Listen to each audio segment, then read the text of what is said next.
Good afternoon, ladies and gentlemen. Today is Wednesday, March the 9th, 2022. It is 3:36 p.m. I'd like to welcome you to the Business and Utilities Subcommittee. Madam Clerk, can you call the roll, please? Representatives Alexander, Calfee, Hazelwood, Hodges, Holsclaw, Johnson, Manis, Thompson, Vaughn, Vidal, Zachary, Chairman Boyd. Here. Mr. Chairman, you have a quorum. Thank you, Madam Clerk. Before we get started today, do any of the members have a personal order? I'd actually like to recognize, folks, if you haven't met my beautiful wife, she was able to come join me today. The kids are at the grandparents, so she wanted to come down here today and see how democracy was done. So, Jade, if you'll stand up and if you'll make her feel welcome.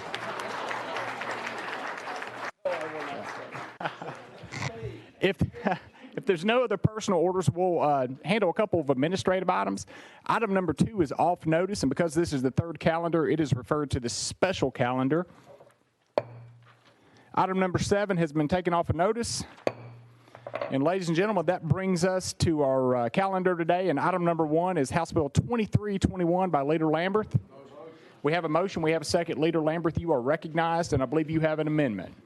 Yes, sir, Mr. Chairman. What's that drafting code, please? Hang on just a moment. Drafting code should be 014960. That is what I'm showing. Do we have a motion and a second on the amendment? Motion. We have a motion. We have a second.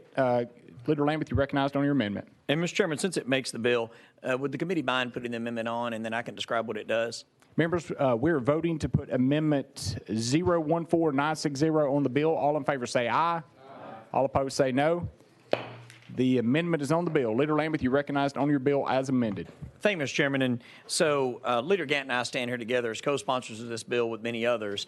Our cooperatives in general, so I don't want to get too historical here, but our cooperatives have always filled a void in our society. When it came to electricity, our co-ops stepped forward and they formed groups together with their community, and they paid to make sure that electricity would come to areas of our state that would not otherwise happen.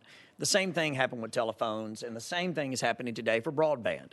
There are large companies that are doing a great job servicing a vast portions of our state, but there are always going to be pockets of our state that are rural, that are smaller communities, that quite frankly, it doesn't make a lot of business sense to go into those communities. It takes a lot of line being laid. It takes a lot of distance to get out to some of the houses where I live and where many of you live. So this bill is about allowing our cooperatives for the first time ever to be able to extend beyond their natural territorial restrictions. And I would like to bring to the committee's attention that the electric cooperatives are the only private company in the state that have any type of territorial restrictions whatsoever when it comes to broadband. They're the only ones. So this bill literally allows them in a cooperative agreement with other local entities to be able to extend into areas where those entities are not able, or at least are not willing to do so right now.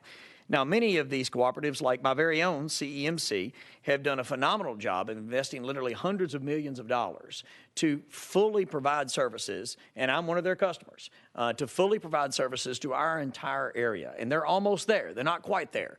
And I know that may be a topic of discussion in a few moments. We'll have some maps soon that will show exactly who is unserved and hopefully underserved in this state. I'm eagerly awaiting those maps. It's something we all funded last year because we want to know exactly who is not served. But in our community, because of the cooperatives and because of their hard work and investment, all of our community will be served very soon. That's what I want for all of your communities. That's what we want as part of this bill, and I'm confident that it would help. And not that it matters to us here in the House, but I will say that this came through the Senate Commerce Committee unanimously this week. So it came through 8-0. And so with that, Mr. Chairman, I stand ready for questions and for consideration of this important bill to the committee. Thank you, Leader Lamberth. Members, you've heard that explanation. Do we have any questions on the amendment, or no, on the bill as amended? We have Speaker Johnson. You recognize, sir. Thank you, Mr. Chairman, and thank you, Leader Lamberth and Leader Gant, for all the hard work. You know, I know how much work you've put into this, and I really appreciate it. And the co-ops, you know, we are very fortunate in this state to have the co-ops that we have. They do a vital job for our citizens, and Mr. Knott does a fantastic job for the co-ops, and we've spent a lot of quality time together over the last couple of weeks. But like you mentioned, there's the maps should be out shortly.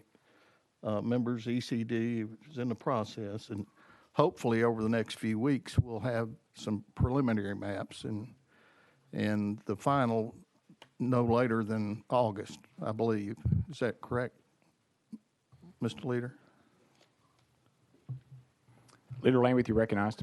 Yes, sir, Mr. Chairman, and that is my understanding that we should have them, if not August, I mean early fall. I mean, it's the hope is that we would have them no later than August, and definitely some preliminary maps in the next few weeks. And we've invested literally millions of the taxpayer dollars in order to be able to obtain those maps, so that we know exactly. And my hope is that those maps get down to literally a house-to-house detail. That's what has happened in Georgia, I believe, and some other states that have been extremely detailed of exactly where all. And quite frankly, I think it will show that those maps will show that there is a need for a bill of this nature.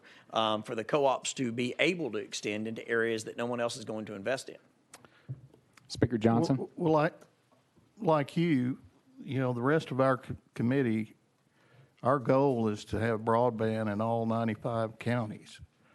But I would like to see those maps before and we're with you, but we really need to see those maps. So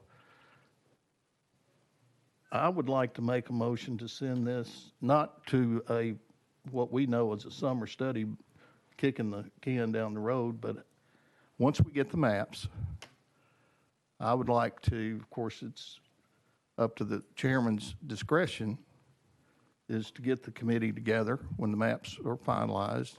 Let's look at the maps. And so I'd make a motion to move it to a real summer study. That's a proper motion. We have a second. Members, we're voting to send House Bill 2321 as amended to summer study. All in favor say aye. All opposed say no. The ayes have it.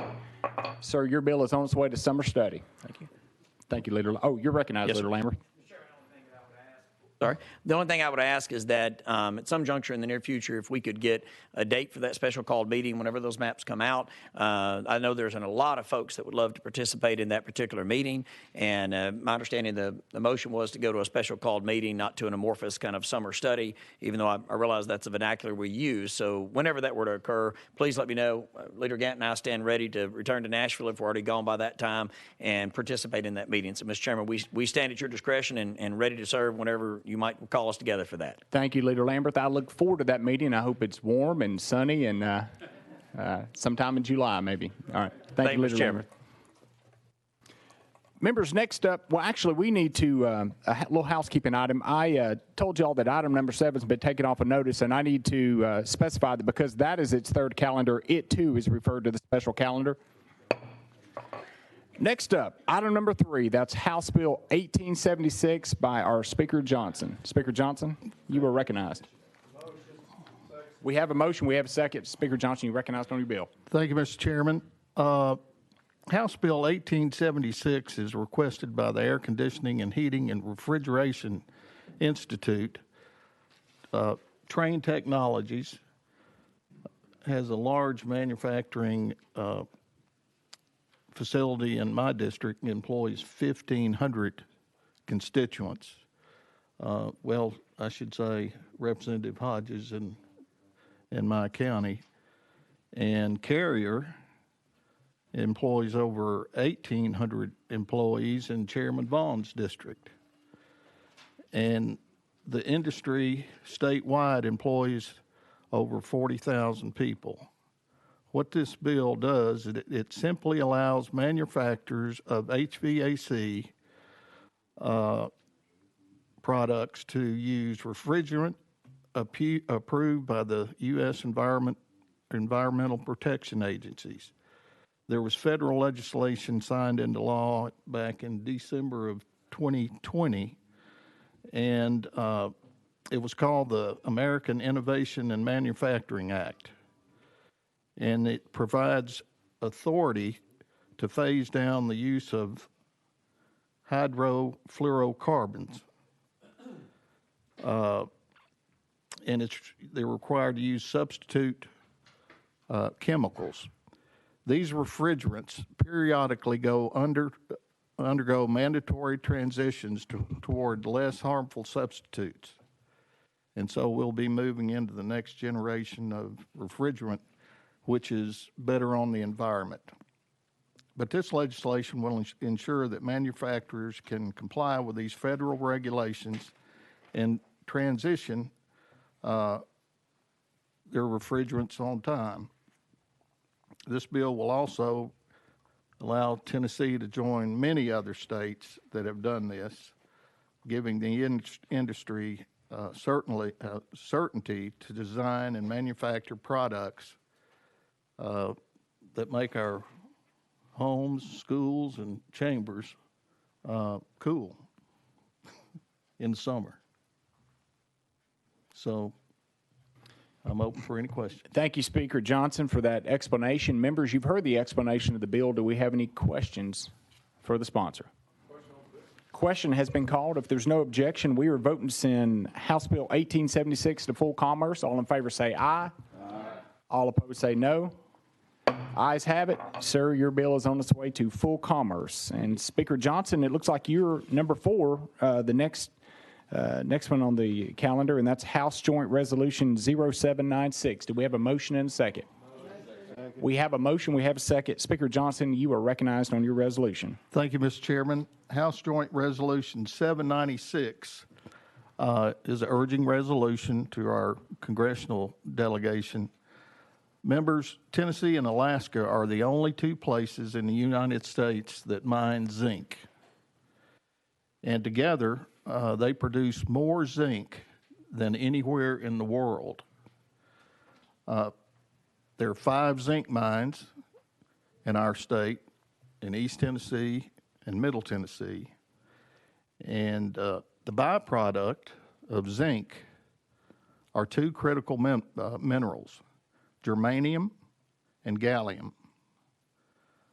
But there are no way to process these 2 in the United States. Now, I guess you're wondering what germanium and gallium are used for. So I'm going to tell you. It's used mainly in semiconductors, transistors, electronic devices, fiber optics, microwave circuits, and lasers. That's just a few. But presently, since there's no place in the United States to process,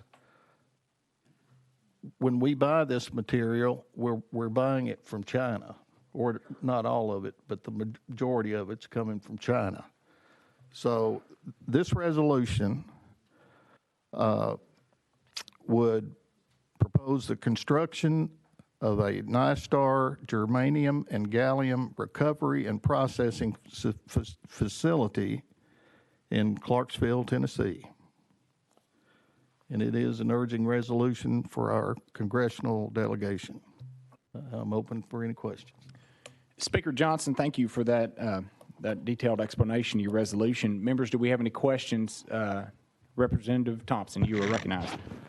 Thank you, Mr. Speaker. I was just curious,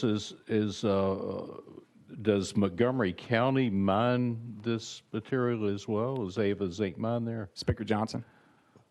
We do not mine it, but what we do in Clarksville is we process it. And we actually make the zinc. The mining is not done in Clarksville, but we turn it, into zinc. Now, zinc, I guess you're wondering what zinc's used for, right? Bathtubs. No, mainly batteries and pennies. And guess where all the pennies are made? The penny is about 80% zinc. And so that's the byproduct when this is made. Okay. We have no way to process it and use it for the items that I was explaining. Representative Thompson, do you have any more questions about zinc? No, thank you, Mr. Speaker. And I was just curious about all this. I will add that if you have pennies in your pocket, they were made in Greenville, Tennessee. Members, do we have any other questions for Speaker Johnson on his resolution? Chair Lady Hazelwood, you are recognized. And just out of curiosity, should our urging resolution result in action at the federal level, what is the timeline for how long would it take to be up and running to produce this in Speaker Johnson. Montgomery County?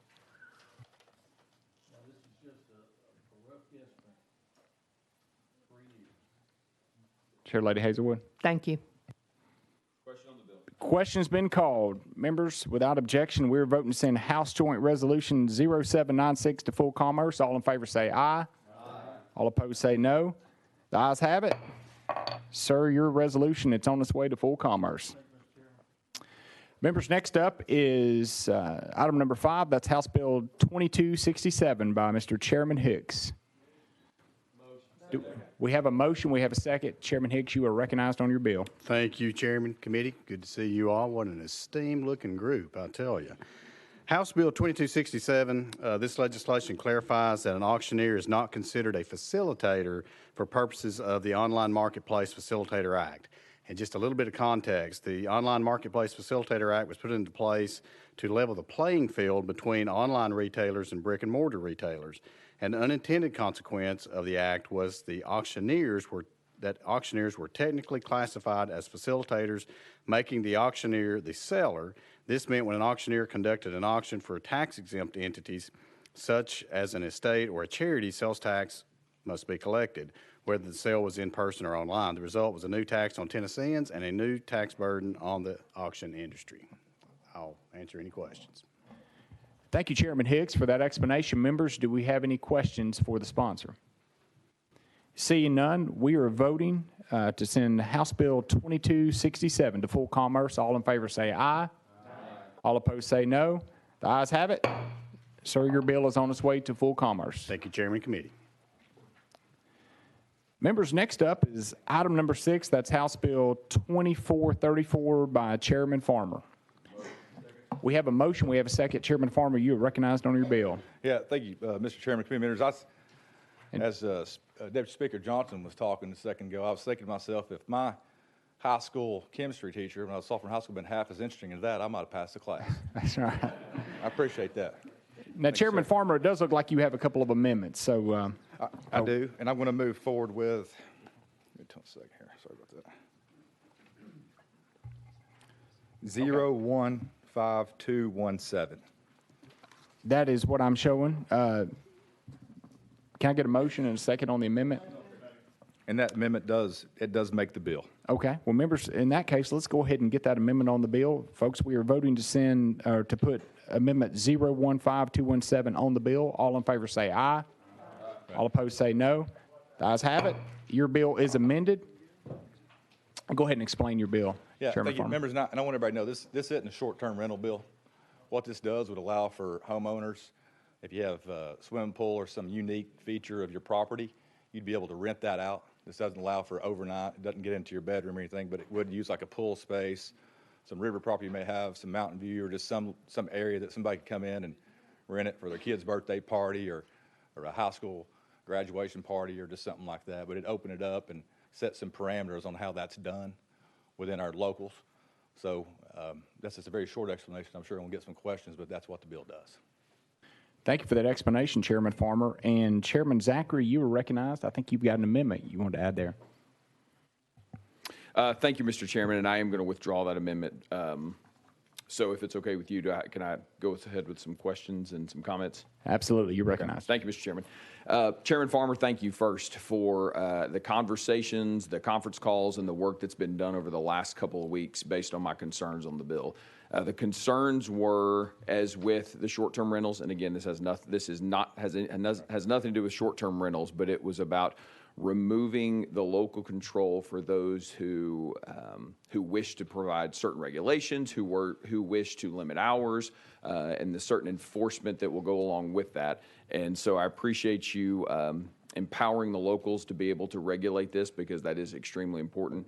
And as you and I discussed, those communities who who would like to regulate, but unfortunately have no enforcement mechanism because of police officers. You have an amendment that you'll be bringing next week that will exempt those communities. Right. And so I appreciate the engagement and concern for your locals, especially your communities. Gatlinburg, Pigeon Forge, and Sevierville, I know had concerns, and you've addressed those. So I appreciate you working, empowering the locals to be able to regulate while also being able to meet what could be a need, and certain communities will be able to adjust based on the flexibility you give them within the bill. So I appreciate the efforts, and I will support the bill. Thank you. Chairman Farmer, do you need to follow up on that? Yeah, I just want to say, and thanks you for Chairman Zachary. I know you worked hard on this. You came to me last week and said, hey, we've got some problems here. So we got together and spoke with our communities and tried to meet in the middle just as best we could. This just sets out guidelines of what to do. We are a little ahead of the game right here, I think. I know this is going on and there's not a whole lot of controversy around it. And this may cause some controversy, but really this is focused to go ahead and set some parameters in place so that way we stay ahead of it. We're not trying to play catch up. So thank you so much.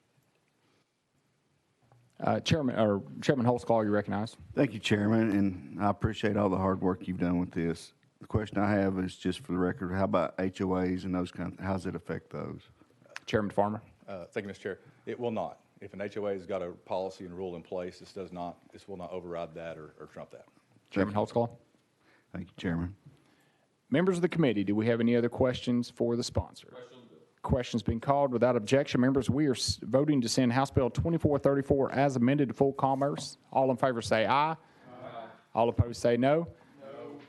Ayes have it. Bill's on its way to full commerce. Thank you, members. Mr. Chairman.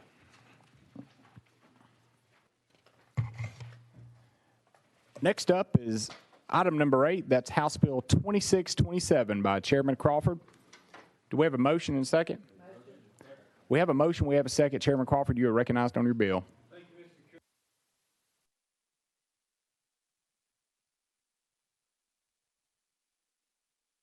you, Mr. Chairman. Engineers and landscape architects.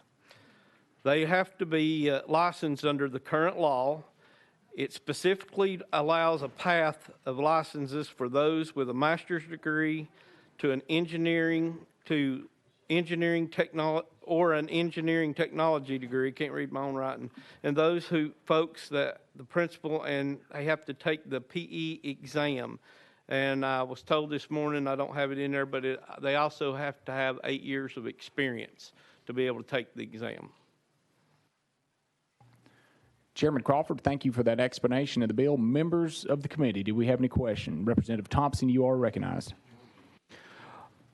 Yes, I'm just curious. I mean, this is for a landscaped architect, but you don't mention a degree in landscape architecture on this, do you? Or have I missed it? Chairman Crawford, recognized. This is a pathway for those people, the landscape architects and those that have the architect or engineering technology degree. Right now, they can't even take the test. So what this does is allow them to get the master's degree with the experience they've had, 8 years or more, to be able to take the professional engineering test. That's all it does. It doesn't do anything as far as making them. It just gives them the opportunity to take the test. Okay, thank you. Chair Lady Hazelwood, you're recognized. Thank you. I just want to thank Chairman Crawford for bringing this in an economy where we have a dire need for all sorts of labor, but engineers are always one of the places that we're short. And so finding ways that maintain the integrity of the licensure while also giving people an opportunity to better themselves through their work experience. I think it's a great idea, and I just appreciate you bringing it, and I plan to support it. Thank you. Thank you, Madam Chair Lady. Chairman Vaughn, you recognized. Thank you, Mr. Chairman. And I had initially bristled up when I heard about this bill because I think I'm the only member of the General Assembly that's a licensed professional engineer. And so I was concerned that they were cheapening the licensure that I worked very hard for. I had to go back to school had to go let engineering sink in again before I could pass the test. It's that hard. Came out of the room blurry-eyed and dazed. And I thought that this was going to be an act that cheapened that. And then I was called on by members of the registration board a few weeks back, and they explained the ins and outs of the bill. And I can tell you that I fully support it, and I appreciate Chairman Crawford for bringing it now. I was about to go off half-baked on the idea, or half-cocked, or however you want to call it. But having somebody sit down and go through it with me, there's a cadre of individuals out there that through circumstance, they're as technically qualified as I certainly am, that have been lost through the procedures of the Engineering Licensing and Landscape Licensing Act. And so this allows a real pathway for people who couldn't meet certain early on hurdles. And so I've gone from thinking, man, I can't wait to vote against that thing, to, man, I can't wait to vote for it, because it's actually a very good bill, and I appreciate it. Chairman Crawford, recognized. Thank you, Mr. Chairman. I left this out, but I want to make sure that everybody knows that this is maintaining the protection of the health and safety and welfare of all Tennesseans too, by doing so. Thank you, Chairman Crawford. Members of the committee, do we have any other questions for the sponsor? If not, we are voting to send House Bill 2627 to full commerce. All in favor say aye. Aye. All opposed say no. The ayes have it. Bill is on its way to full commerce, Chairman. Thank you, Mr. Chairman. Thank you, committee. Item number 9 has been rolled to the heel of the calendar. Next up is item number 10. That's House Bill 2073 by Representative Cochran. And he is he's in another committee, so we're going to roll item number 10 and item number 11, 2 spaces. We're going to pick up on item number 12. That's House Bill 2242 by Representative Ogles. Do we have a motion and a second?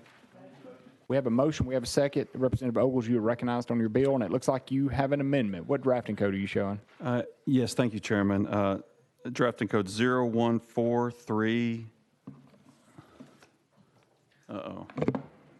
99. That's what I'm showing, Representative Ogles. Can I get a motion and a second on the amendment? We have a motion. We have a second on the amendment. Representative Ogles, you're recognized on the amendment. Thank you, Chairman and members. This piece of legislation would amend the commercial building code section to say that the state fire marshal must include provisions for multi-level commercial and residential structure relative to mitigating structural collapse that may result from explosive devices, including but not limited to methods to deter entry into the structure from a motor vehicle. And members, I was glad to see this week, even in the Gulch, there was a very large commercial building that was very well built that had huge spans and spandrel glass, and I saw that they were coming in with a huge core drill and drilling the sidewalks to add bollards, because that building, the way it was constructed, you could literally go from the street right through the glass to the far interior of the building, and that was a high-capacity building. And as beautiful as the building is, the owners that own that piece of property saw it fit to add some elements of safety to keep vehicles from entering the building. As you all well know, after what happened on Christmas in 2020, our eyes were open to the fact that, Nashville's really grown up, and as much as we hate to think about this, that things could happen that we haven't really thought about in some of these commercial properties. With that, these are minimal standards. Construction techniques have really changed the last couple of years. We have concrete PSIs that have increased. There's post-tension slabs. The new design build on some of these structures, they're able to span enormous lengths with glass elements with very little hardening or structural elements that would deter entry from motor vehicles. That's my intent. It's very kind of broad in its application. But with that, Chairman, I'll take any questions from the committee. Thank you, sponsor, for that explanation of the amendment. Members, we are on the amendment. Do we have any questions for the sponsor? Seeing none, let's go ahead and vote to put Amendment 014399 on the bill. All in favor say aye. Aye. All opposed say no. Ayes have it. Your bill is amended. Representative Ogles, do we have any further explanation on the bill as amended? No, Chairman, just ready for questions. Thank you. Members, do we have any questions for the sponsor on his amended bill? Questions being called without objection. Members, we are voting to send House Bill 2242 as amended to full commerce. All in favor say aye. Aye. All opposed say no. The ayes have it. Sir, your bill is on its way to full commerce. Thank you, Chairman. Thank you, committee. Members, we are moving back down to item number 10. That's House Bill 2073 by Representative Cochran. Do we have a motion and a second? We have a motion. We have a second. Representative Cochran, you are recognized on your bill, and it looks like you've got some amendments. Yes, sir, Mr. Chairman. And the amendment we're going to go with is 014855. 014855. All right. Can I get a motion and a second on the amendment, members? Members, we have a motion and we have a second on the amendment. So, Representative Cochran, you recognized on your amendment. Thank you, Chairman and Committee. And what this bill addresses is publicly funded entertainment venues and what is required to enter those venues. And we have publicly funded entertainment venue defined in the bill. And so just to read through that for a second, receives public funds of the state or political subdivision of the state through direct or indirect allocations, grants, special tax districts, or other funding mechanisms, but it has to equal to or exceed 5% of that place of entertainment's annual budget. And so that's it would not include any type of private university that accepts Hope Scholarship. That's certainly not the intent of the legislation. So that they would not be included in this. But essentially saying if you are an entertainment venue that is supported by the taxpayers, if your doors are basically being kept open already by taxpayer contributions, you can't require a medical procedure for entry. You can't require a negative test. And I know they already can't require a vaccine, but they can do the vaccine or negative test. But this kind of takes that off the table for a publicly funded entertainment venue. One other thing I do want to emphasize, this does not affect any current contract that they have in place. So anyone who's currently contracted to perform at one of these venues cannot affect that contract. This would be contracts that go in place after July 1st, 2022. And so they're moving forward. Also, just a piece of clarification, if it's an entertainment venue that accepted public funds 15 years ago to construct their building, they are not under this. So if you're accepting those continual public funds starting July 1, 2022, moving forward, this will be in the COVID section of code. With that, I'll yield to any questions. Representative Cochran, it sounds like that amendment pretty much makes the bill. So is that correct? That is correct. Okay, members, let's go ahead and get that amendment on the bill before we start taking questions on it. So we are voting to put amendment 014855 on the bill. All in favor say aye. All opposed say no. The ayes have it. The bill is amended. Members, do we have any questions for the sponsor? Representative Hodges, you are recognized. So the 5% for the annual budget, when is that annual? Is that the previous year or? That would, Representative Cochran, you recognize. Thank you very much. And yes, I would imagine, so starting that July 1, you'd be looking at that previous year, at a typical year's budget. One thing I want to point out, Representative Hodges, if in speaking with TPAC and others, obviously we would make sure that it would not include that COVID year, right, where a budget might be very abnormally low, and that particular amount of public funds might have been more than 5% that year when things were shut down, basically. Representative Hodges. So if the Titans negotiate a deal with Nashville to get some improvements to the stadium, and for that 1 year, the funding Nashville were to give the Titans might exceed 5% to 6%, they would then be affected by that, and potentially they might be negotiating with the NFL for a Super Bowl, and that Super Bowl wouldn't be able to be played here if that was to happen, correct? Representative Cochran. Representative, to my knowledge, the NFL does not require a negative test for entry into their venues. The Titans Stadium would be included because they're in a special tax district. So that, and again, I believe that's already probably over 5% just because they benefit from that special tax district. But to my knowledge, the NFL has no rule for a negative test for entry. So I don't think that would be an issue. Representative Hodges, recognized. Sure, and they don't today because we're in a pretty good situation right now. But we've all seen with COVID, depending on what variant's out, the NFL might start 2 years from now when we get some weird strain. But thank you. Thank you. Representative Cochran, do you have anything else on Representative Hodges? No, and again, I think just sort of we want to make sure that no current contracts are affected.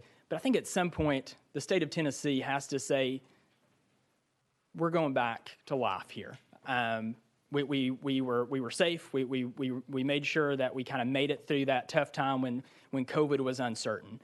At some point, this has to end, and we have to go back to living our lives, and more so than any other in publicly funded entertainment venues where the taxpayers of this state are already supporting them. We've got to go back to life as normal. And Representative Cochran, I appreciate you working with the folks that came. I know there were a few people that had some concerns, and I believe you grafted that into your amendment, so I appreciate you working on that. Thank Members, do we have any questions for the sponsor? If not, we are voting to send House Bill 2073 as amended to full commerce. All in favor say aye. All opposed say no. No. Madam Clerk, I believe we're going to roll call that one.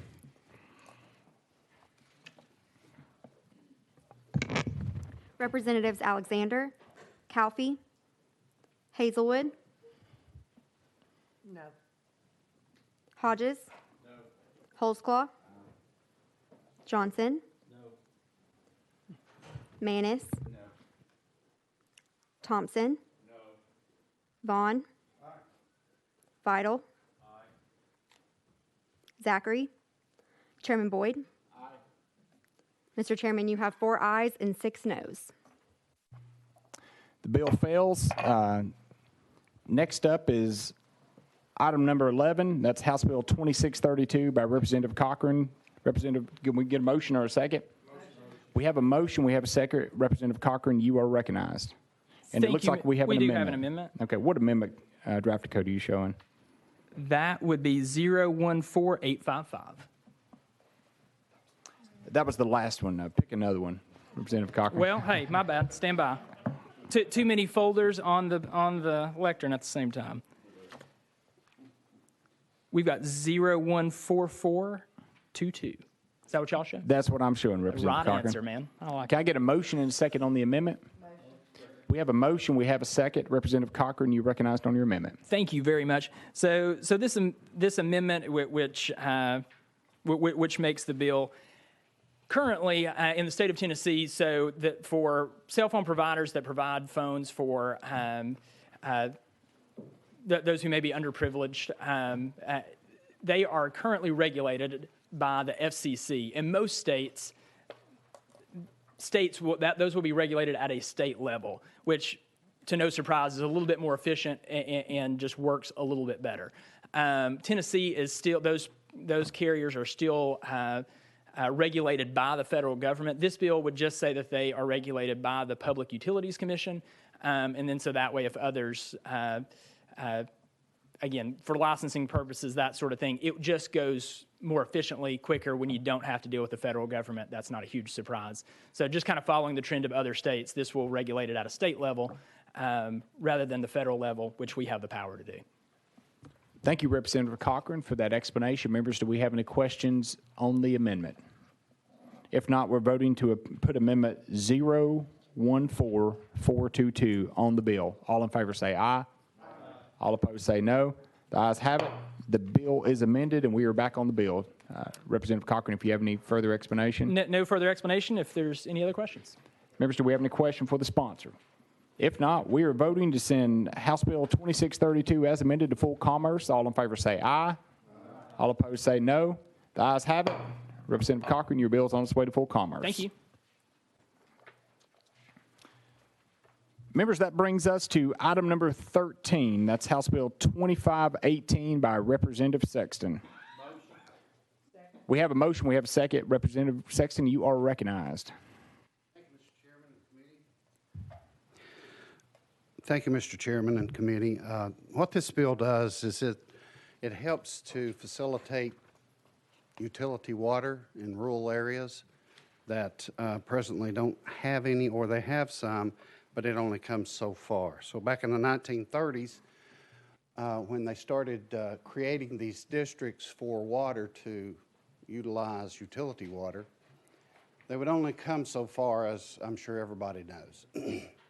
What we've run into in my district, my area, is that if a water line comes up so far and then it stops, and there may be some houses over here in another district that they can't service because they're not in their district. What this bill would do, it would create a situation between them if they chose to, the districts, the residents, whoever is involved in making that process. It would give them the permission, the liberty to work together and be able to service those homes that are close, but yet still not in that water district. That's the intent of the bill. That's all it does. It come to me from a constituent in a very rural area. A lot of our people are still on wells, and some of these wells they're not running dry, but they're running low. I've experienced that with two different homes that I lived in. This would just give a tool for the district to use to give water to these homes if it's close by. Sponsor, thank you for the explanation of that bill. Members, you've heard the explanation. Do we have any questions for the sponsor? Representative Holsclaw, you recognized. Once again, just for the record, it's totally permissive. That's correct. Yes, it is. Thank you, sir. Members, do we have any other questions for the sponsor? If not, we are voting to send House Bill 2518 to full commerce. All in favor say aye. Aye. All opposed say no. The ayes have it. Your bill is on its way to full commerce, Representative Sexton. Thank you, committee. Members, next up is item number 15. That's House Bill 26. Oh, I'm sorry. Stand by. I got ahead of myself there. Members, we are on House Bill 2311 by Representative Griffey. Do we have a motion or a second? Motion. We have a motion. Members, do we have a second? Sponsor, it looks like you are lacking a second. So I understand, Chairman, and the committee. I appreciate it. I saw the vote on the other bill. I didn't figure mine had much of a chance. But thank you very much anyway. So House Bill 2311 dies for lack of a second. Next up is item number 15. That is House Bill 2643. That is by Representative Powell. We have a motion. We have a second. Representative Powell, you are recognized, and I do see an amendment. Can you verify the drafting code for me, please? Yes, sir. It's drafting code 14982. That is what I'm showing. Can I get a motion and a second on the amendment, members? We have a motion. We have a second. Representative Powell, you're recognized on your amendment, please. Thank you. So this amendment, and let me back up and say, this is dealing with blockchain technology and the various aspects of that, including cryptocurrencies, NFTs. My goal is for the state of Tennessee to look at the really robust opportunities that exist within blockchain. In 2018, we passed legislation to create blockchain in the code as it deals with smart contracts and had a lot of momentum around that. A lot of states have been pretty forward-thinking at some of the different things they've done and have attracted a lot of different tech companies and banking, healthcare, that different industries that are utilizing blockchain. And so we appreciate Chairman Powers has an interest in this as well. Met with the University of Tennessee, and they expressed interest in working with us in developing a blockchain conference. And so essentially that's what this does. It would have a conference for us to look at what we can do policy-wise as a state to continue to promote a pro-business environment for blockchain technologies in the state of Tennessee.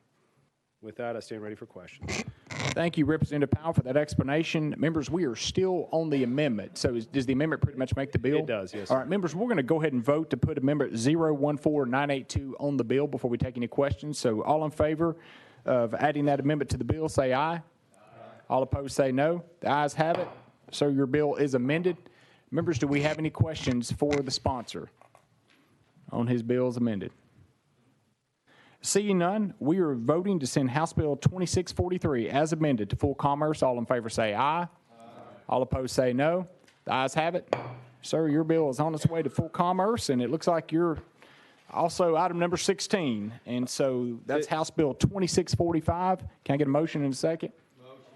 We have a motion. We have a second. Representative Powell, you're recognized. Mr. Chairman, with your indulgence, if I could I roll this to the heel of the calendar? If you get to the heel, I'll come back and present on it. But I had some folks who want to talk on this piece of legislation, so I'll hang here. If necessary, I can present on it, but was hoping they could be here. If not, if that's possible, I'd like to roll this to the heel. Absolutely. We will roll House Bill 2645 to the hill of the calendar. Next up is item number 17 by Representative Chisholm. And we will roll him 2 spaces and keep going. Next up is item number 18. That's House Bill 2618 by Representative Harris. And looks like he is absent as well. We will roll that 2 spaces. Next up is item number 19. That's House Bill 2811, and that's Representative Hardaway. Okay, Representative Hardaway is coming in to run that, and we're actually going to roll item number 19, House Bill 2811, to the hill of the calendar. But Representative Hardaway, we have you on number 20, which is House Bill 2812. Do we have a motion and a second? We have a motion, we have a second. Representative Hardaway, you are recognized on your bill. Thank you, Chairman. And let's see, we're on 2811? We were on 2812. 2812. All right, Mr. Chairman, I'll be brief because I also have witnesses who wish to be heard. But 2812 simply gives our small and minority-owned businesses the opportunities to access some of the same incentives that the big boys do. So we look to this bill to set in place the framework whereby small businesses would be attracted to the community and would be encouraged to expand within the community. Mr. Chairman, the folks who brought me this bill are small businessmen, and if the committee would be so kind, I'd like for the witnesses to be heard. They came in from Memphis to talk about this bill and why they need it. Members, we're going to go out of session, and I would like to invite Trini Williams and Dr. Joe Greer to come on up here and take a seat, please, and then Mr. George Boynton from the Property Assessor's Office, if he's here. And if y'all will take a seat and just be sure to make sure your microphone is on. State your name for the record. We do have a time limit of 5 minutes, and so we try to wrap it up by then. We might need to cut it off. And if we take any questions, just to let you know, since we're in a committee, all questions and comments will go through the chair. But we'll start off with, go ahead with an introduction, please.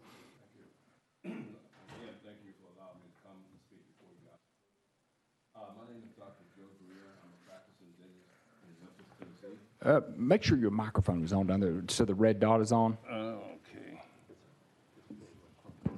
Okay, now? Yeah, I got you now, loud and clear. Good. Hey, go ahead and start over with your name, please, if you don't mind. Again, thank you for allowing me to come and speak. My name is Dr. Joe Greer. I'm a practicing dentist in Memphis, Tennessee. I've been practicing on Lamar Avenue for the last 45 years. That was the beginning of my practice.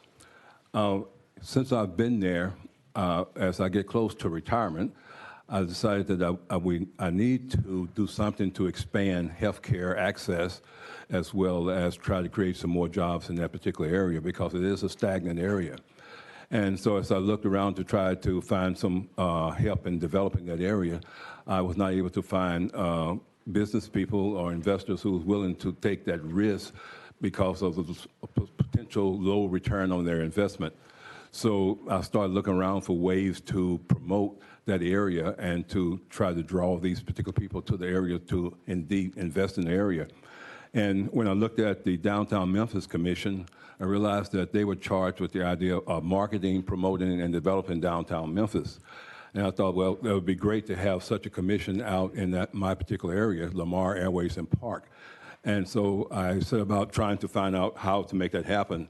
And I talked with Representative Hardaway, and I talked with some people from the assessor's office to try to see what is the path toward getting something like that commission done to offer incentives, either by way of grants or offer incentives by way of tax credits or offer incentives by way of pilot programs that will be administered by a commission made up of the people in that particular community. And that's how this bill began to evolve. Good afternoon. I'm George Boyington, Government Affairs Manager for Shelby County Assessor of Property, Melvin Burgess. Dr. Greer approached us with the problem that he described, and it seemed perfect for the Industrial Development Act and Industrial Development Boards. We have a few in Shelby County, Tennessee, but we realized that they're not targeted towards the particular constituency, neighborhood and small and local-based businesses that Dr. Greer was advocating for, and we were able then to connect him with Representative Hardaway, who has been our champion and our advocate throughout the process, and he's been able to assist us in drafting language that would allow the Industrial Development Act, which had a section that encouraged small and minority participation, to actually get a purpose-driven vehicle together for that cause, which would free up the existing IDBs to focus on out-of-town large industrial recruitments while giving something to local community-based women and small business entities. And this thing is great, and definitely want to pass the mic over to a business owner that would hugely benefit. Good afternoon. I'm Trinity Williams. I'm a publisher in Memphis Silver Star News and also president of the Lamar Ways Park Business Association. And, you know, that area, we are, if you know Lamar, it is actually Highway 78. So it transpires from Mississippi going over to Arkansas. And then Airways Boulevard comes from from Mississippi and Arkansas, and also Airways Boulevard from Mississippi on into Tennessee. And the Park Avenue also is parallel to Lamar, but also includes University of Memphis. So we have the area there. We've done some development with the airport depot, with Memphis International Airport, but this is the middle that combines between the airport and downtown and the fairgrounds and all these other areas, and we're looking forward to having some development there. My family's business has been there for over 3 decades, and we've had some substantial growth ourselves, but we want to do whatever we can with the Lamar Airways Park Association to get as many other businesses in, to bring some new industries in, bring some new jobs and opportunities there. And it is, I think this will be a phenomenal opportunity for small and women-owned businesses. And I do want to stress, we're not reinventing the wheel. We're just making sure that something is targeted and focused towards neighborhood and community. Gentlemen, we appreciate you coming to talk today. Members, while we're out of session, do we have any questions for our friends testifying today? If not, gentlemen, thank you so much for coming to talk today. Thank you. Thank you, Mr. Chairman. Members, we are going back in session, and we are back on House Bill 2812. Representative Hardaway, you are recognized on your bill. Thank you, Chairman. I don't think there's much I need to say behind that other than we'll probably have some tweaking. We're in conversation with ECD on how to reduce the fiscal note and how to put more of the startup expenses in the hands of our local folks. And by the full committee hearing, we will also have resolutions from the city and from the county. With that, Mr. Chairman, I'll entertain questions. In lieu of that, ask for a favorable vote. Thank you for that explanation, sponsor. Members, do we have any questions for the sponsor? Chairman Vaughn, you are recognized. To my dear, dear friend from Shelby County, I would,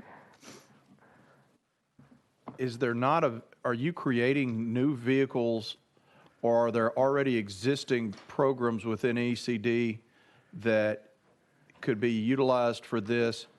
Or are you asking, and I'm sorry for not being up to speed on this, or are you asking for funding to be put towards these uses inside of vehicles that already exist within today's code.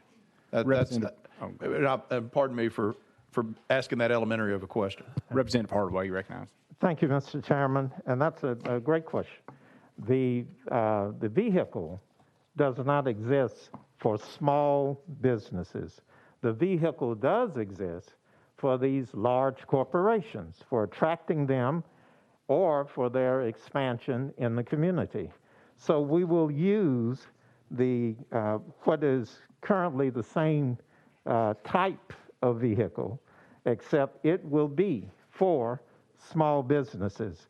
The monies that we are initially requesting from ECD are to cover our startup, but something similar to the downtown or city commission, they will eventually become self-sustaining. Chairman Vaughn. Yes, sir. And I'm sorry to be confused. I'm legit confused with this because, and I understand the contrast, because large employers bring a lot more revenue and a lot less risk. And so from that standpoint, it's easy to understand the payback on the incentives. But in a vehicle like this, what is the money going to be used for small businesses? Because then it becomes a lot riskier venture, and the failures of small business, me being a small businessman, I can tell you, they come and go. I'm concerned about whether or not this is an investment vehicle that the state would put money into, like an incentive program, or is it more like a grant program for startup capital? That's what that's where I'm struggling with this, and is that really our mission? That's a question and kind of a comment. Representative Hardaway. Thank you, Chairman. And yes, it's more of the latter, a grant for startup capital. After that, then it will sustain itself, and it's not going to be able to come back to the state to fill in any financial gaps. Now, I will remind all of my colleagues that small businesses are the backbone of America, certainly in the inner city. And I will cite one instance, Electrolux, gigantic failure. We could have taken that money and put 1,000 small businesses through for the next 100 years. However, we're not asking for what they asked for. We're not going to be giving the small businesses what they got.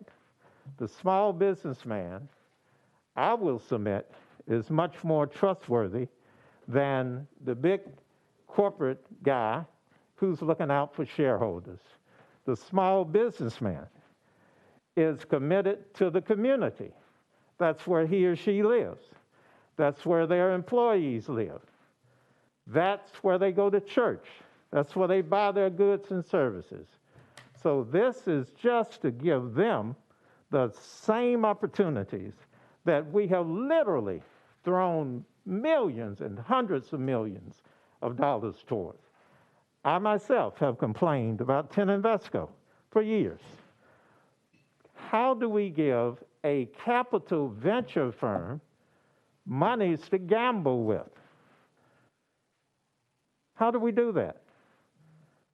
So this is nothing with the risk factor of those corporations and the incentive packages that they have received on the backs of the taxpayers.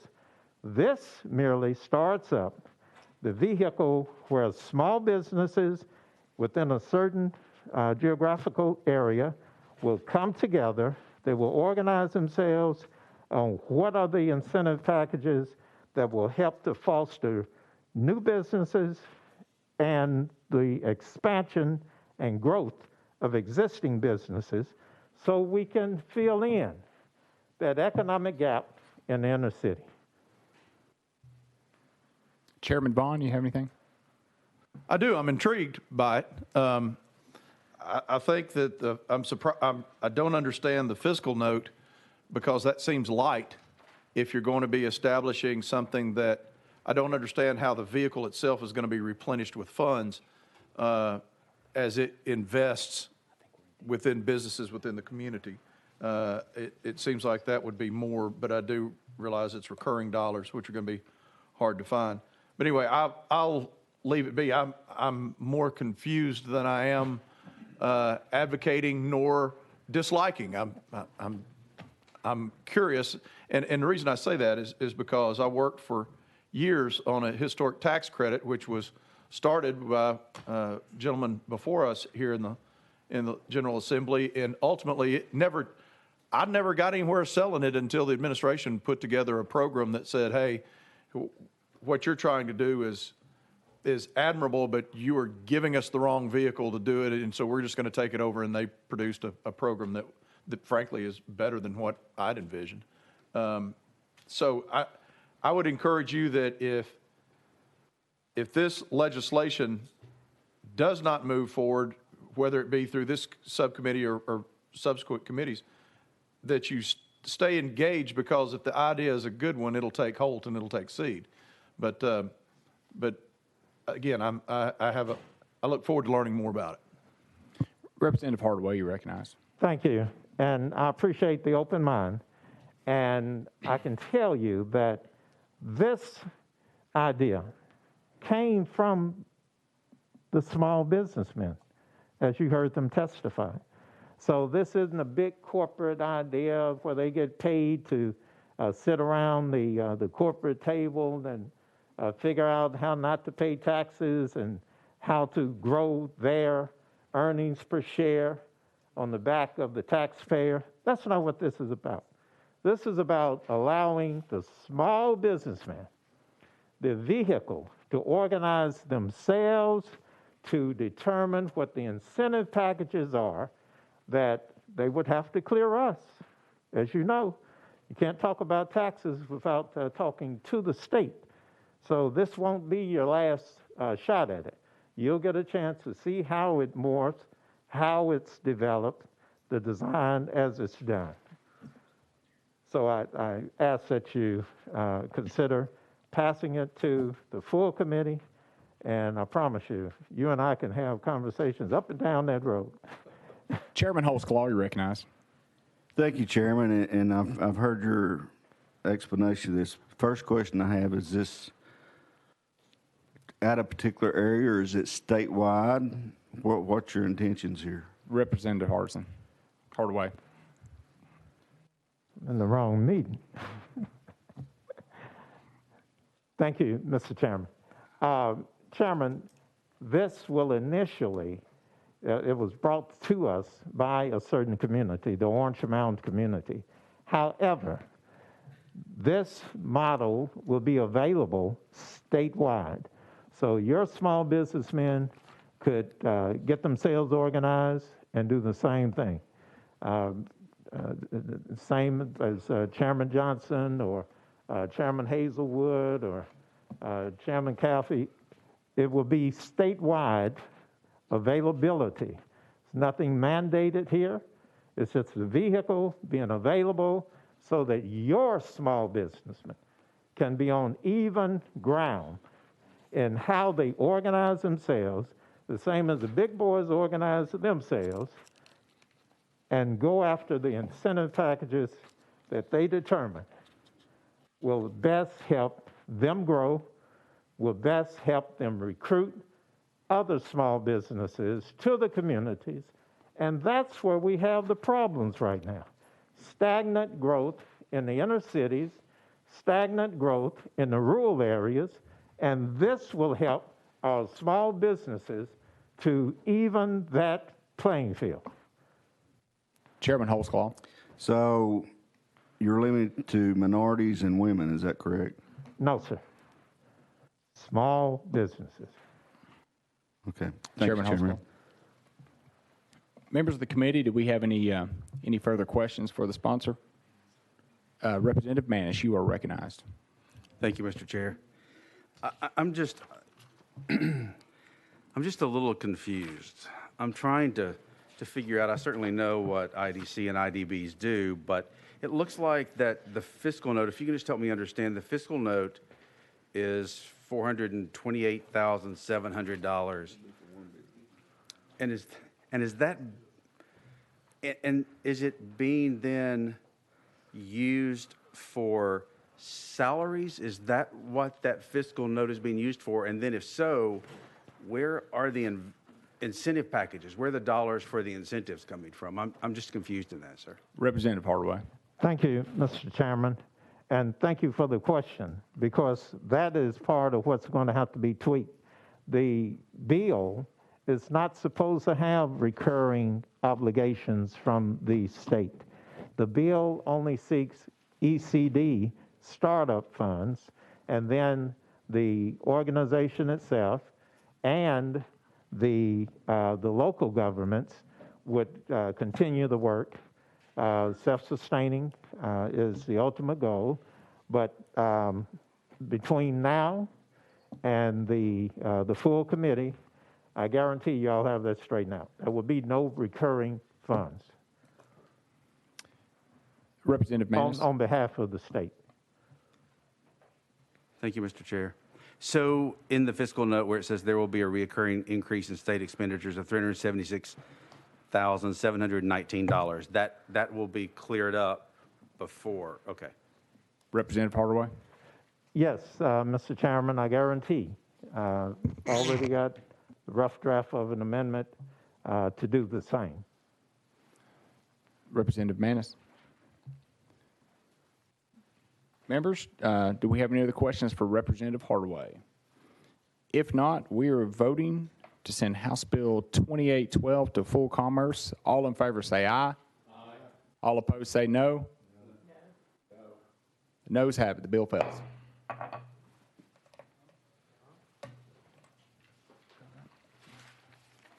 Next up, we're back on item number 17. That's House Bill 1770. Representative Chisholm, you are recognized. Thank you.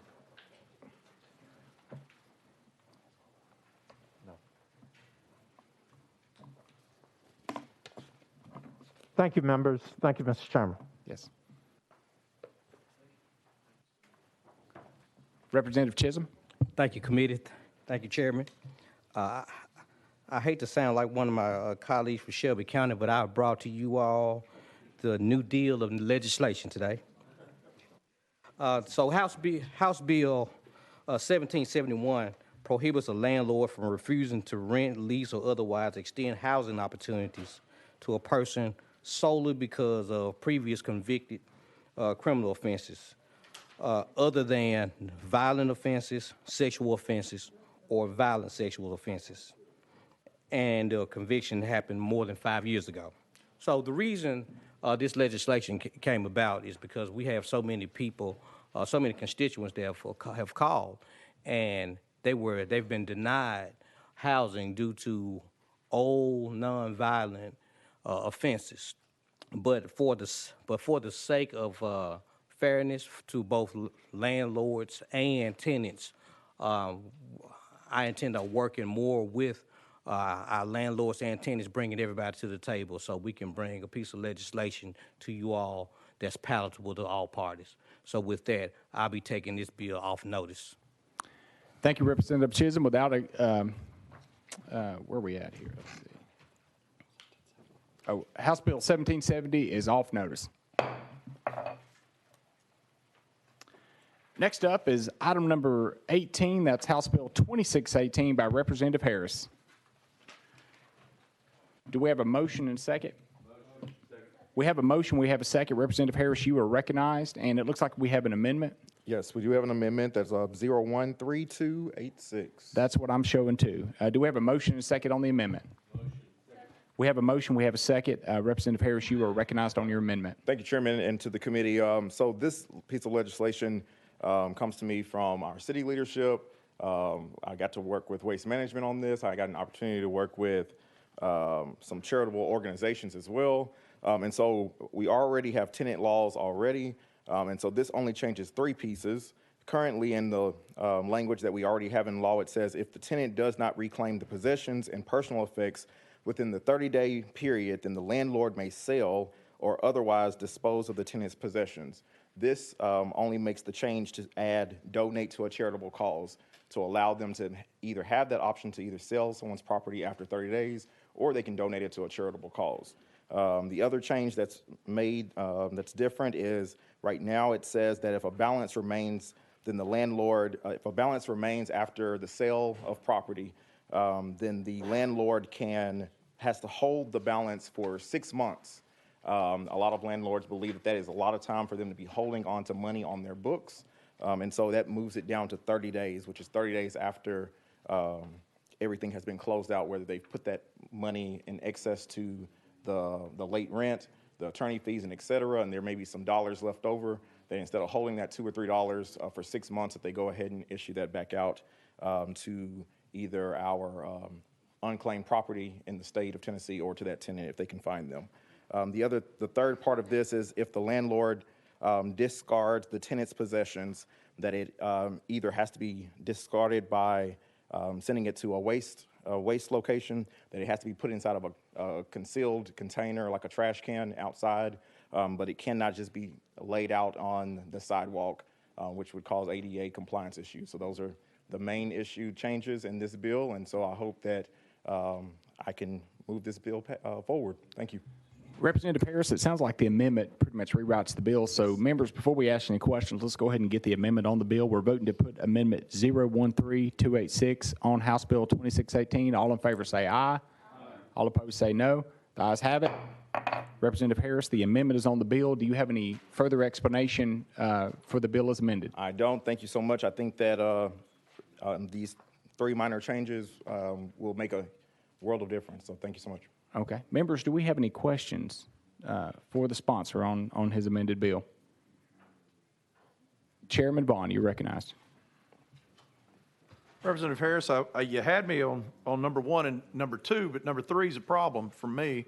If I'm a landlord, I've already, having a tenant not perform is a problem for me. And whenever you go through eviction processes with tenants, it's very onerous. It's a very onerous process. And when we get to the part about having to dispose, having to basically them hire a dumpster to put the belongings in, you're already out your money, your expected revenue, and you're now incurring another offense. And I understand why a city would like that. I understand that it's less trouble or less debris or matter, as you point out, anything from blocking a sidewalk to just appearance and less distress in the neighborhood. But again, that comes at a cost. If Waste Management said they would donate that dumpster, that's one thing, but somebody's already been put out and somebody's incurred a lot of expense. And so I can't support the bill because that's in there. The other 2 items, frankly, I thought were improvements, but that specific issue is a problem for me, and just wanted to let you know that. Representative Harris, recognized. Thank you, Chairman, both. So that piece does not require that they purchase anything new. It's just don't throw your mattress out on the sidewalk is the only piece that this is asking for. Because this is the other portions are reasonable to most people, I do request that if instead of getting rid of the whole bill, I would like to at least ask for the amendment possibly from a member to just take that piece out, letter B of the section, so that way we can get this bill moving forward. Chairman Vaughn, No, you're done. Okay. Do we have? All right, members. And you were asking. State your question again. I'm sorry. Yeah, if I can request, I'm absolutely okay with making an amendment to this, so I would entertain if any of the members would like to remove Section B from this piece of legislation, so that way we can move forward with the rest of the bill. Members, does anybody And we actually don't take verbal amendments or of that substantial nature or untimely filed amendments. So unfortunately, we're going to have to act on the bill as it's amended now. If I could ask to roll this bill for a week. This is our final this is the calendar, final. Representative Harris, Okay. yeah. So, Chairman Vaughn? Mr. Chairman, I'd like to provide a little bit of counsel to my young friend from Shelby County, if you would let. Absolutely.